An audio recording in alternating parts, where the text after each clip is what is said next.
Мына марттын 5-inde президент Садыр Жапаров ошол силердин конушка барган.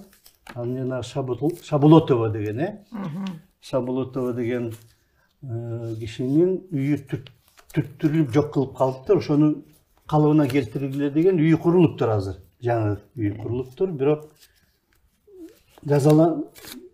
ката кетиргендер жана ошого жол бергендер жазалана элек болуп атат. Кандай болуп атат азыр?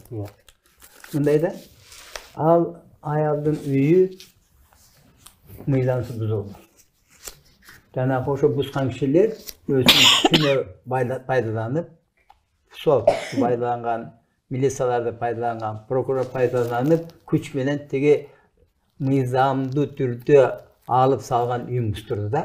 Себеби дегенде, биз ошон үчүн буга эртеле мурункуга кайрылып кетсек, бул Нопов айыл өкмөтүндө 1400 гектар жерде сатылган да, 1400 гектар. Захват деген жерде, ошо захват эмес. Мунун баарын тең организацион сатылган. Ошонун ичинен 11 гектар закондун мыйзамдын негизинде биздин өкмөттүн чечими менен акыйкат айымга берилген болчу да. Ал жерде жетим балдар, инвалидтер ошого жер беришин деп 11 гектарды берген. Бу аны трансформация кылып берген. Любой жерде саткандан мурун трансформация болуш керек. Без трансформация эч бир жерде сатууга, бирөөгө берүүгө акысы да жок да.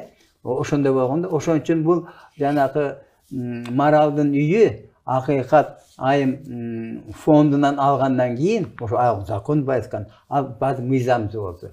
Ал эми берки кой бакып жанагы Тилек аны буздуруп атпайбы? Ал ким? Кой бакып? Ошо квартальный дейт, депутат дейт. Мен мына айтайын деген бар эмеспи?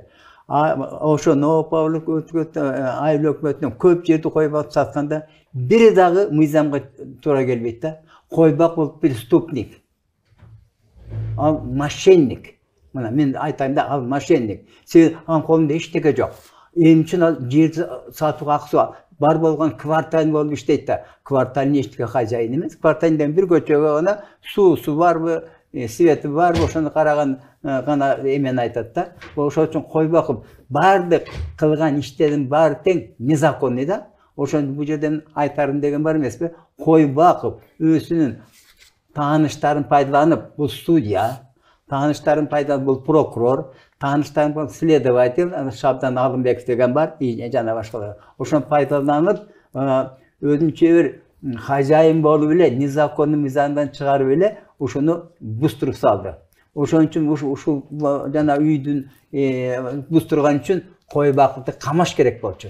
Каймакканда баары чыкмакта. Анын үчүн андан башка кой бакка чейин сотто привлекать керек болчу, прокурорду, милицияларды. Ошон да бир айтайын сөзүм бар эмес. Муну өзүңүздөр билесиздер. Ошо марттын башында үйдү бузулгандан кийин 3 күндөн кийин Садыр Нурматов өзү жүгүрүп келди. Правильно да? Бул адамгерчиликтүү, бул түшүнөйүн деп, ушунчалык боор келди да. Бул чындык алып келейин деп. Эмне үчүн аким келген жок чейин? Эмне үчүн? Аким эмне кереги бар районда? Анда. Эмне үчүн губернатор келген жок?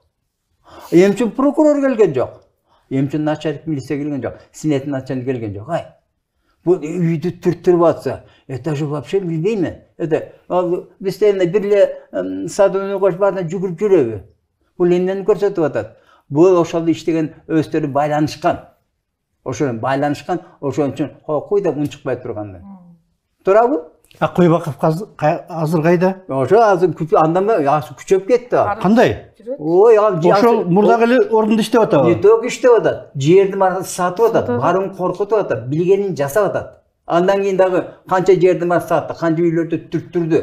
Бул билбейм мен, бул жерде бесчинство дейт. Бул жерде ким виноват? Прокуратура. Мына ошондо Садыр Нурматов берген Золушев келди, туура. Эмче Золушев указание берди, мен айтпайм. Туура берди указание. Но анын сөзүн ким аткарды?